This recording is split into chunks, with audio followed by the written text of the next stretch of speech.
شہر کے قدیم بازار میں ذیشان نام کا ایک تاجر رہتا تھا۔ اس کی دکان بہت بڑی تھی اور اس کا مال بھی خوب بکتا تھا، مگر ذیشان کی زبان اس کے کاروبار کے برعکس زہرآلود تھی۔ وہ ہر وقت کسی نہ کسی کی برائی کرتا، لوگوں کی چھوٹی چھوٹی خامیوں کو بڑھا چڑھا کر بیان کرتا، اور جب کوئی اس کے سامنے کسی کی تعریف کرتا تو اسے فوراً بدگوئی میں بدل دیتا۔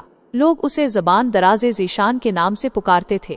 محرم کا چاند طلوع ہو چکا تھا اور شہر میں مجالس اور جلوسوں کی تیاریاں زوروں پر تھیں۔ ہر طرف احترام اور اداسی کا ماحول تھا۔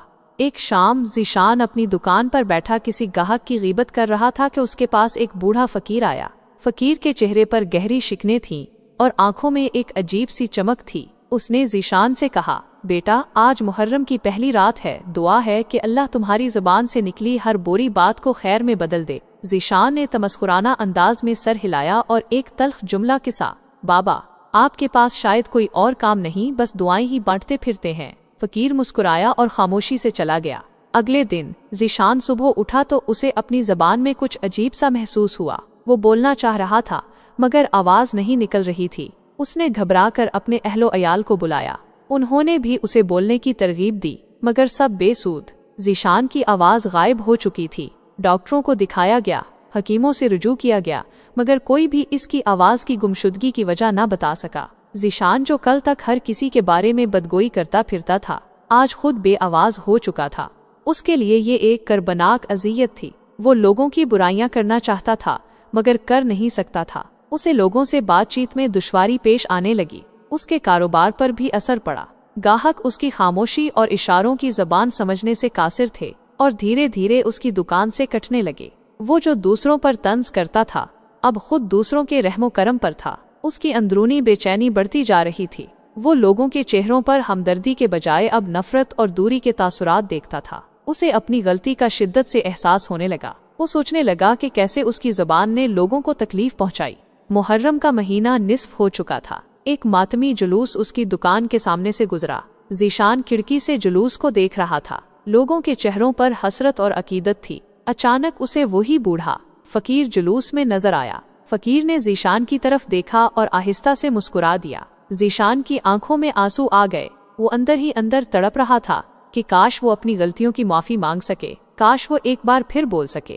اسی رات ذیشان کو خواب آیا۔ اس نے دیکھا کہ ایک روشن ہستی اس سے مخاطب ہے، اے ذیشان، تمہاری زبان جو لوگوں کو تکلیف دیتی تھی اسے خاموش کر دیا گیا تاکہ تم ندامت کی گہرائیوں میں اتر سکو۔ جب تمہارے دل میں سچی توبہ اور خدمت کا جذبہ پیدا ہوگا تب ہی تمہاری آواز لوٹے گی۔ ذیشان ہڑبڑا کر اٹھ بیٹھا۔ اس کی آنکھوں سے ندامت کے آنسو بہہ رہے تھے۔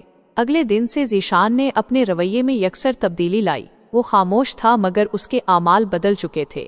اس نے اپنی دکان کے سامنے ایک پانی کی سبیل لگائی، ماتمی جلوسوں کے لیے مشروبات کا انتظام کیا، اور جو لوگ اس کے بارے میں بری باتیں کرتے تھے ان کے ساتھ بھی نرمی اور محبت سے پیش آنے لگا۔ اس نے غریبوں کی مدد کرنا شروع کی۔ اس نے دل ہی دل میں ان تمام لوگوں سے معافی مانگی جن کی اس نے کبھی بدگوئی کی تھی۔ اس کی خاموشی اب خدمت میں بدل چکی تھی۔ عاشورہ کا دن آیا۔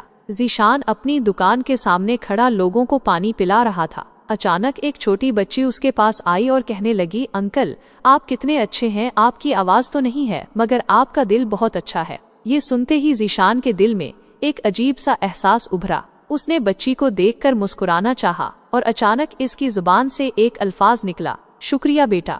اس نے اپنی آواز سنی اور حیران رہ گیا۔ اس کی آواز واپس آ چکی تھی۔ اس کی آنکھوں میں چمک آ گئی۔ یہ سرپرائز اس کے لیے کسی معجزے سے کم نہیں تھا۔ اس نے فوراً سجدہ شکر ادا کیا۔ ذیشان سمجھ چکا تھا کہ خاموشی اور ندامت نے اسے ایک نیا جنم دیا ہے۔ اس کی آواز کی واپسی اس بات کا ثبوت تھی کہ توبہ اور دل کی پاکیزگی سے ہر نقصان کی تلافی ہو سکتی ہے۔ اب وہ زبان دراز ذیشان نہیں بلکہ نیک دل ذیشان کے نام سے پہچانا جاتا تھا۔ اس کی زبان اب صرف سچائی، تعریف اور خیر کے لیے استعمال ہوتی تھی۔ ویڈیو کو لائک، شیئر اور چینل کو سبسکرائب ضرور کریں۔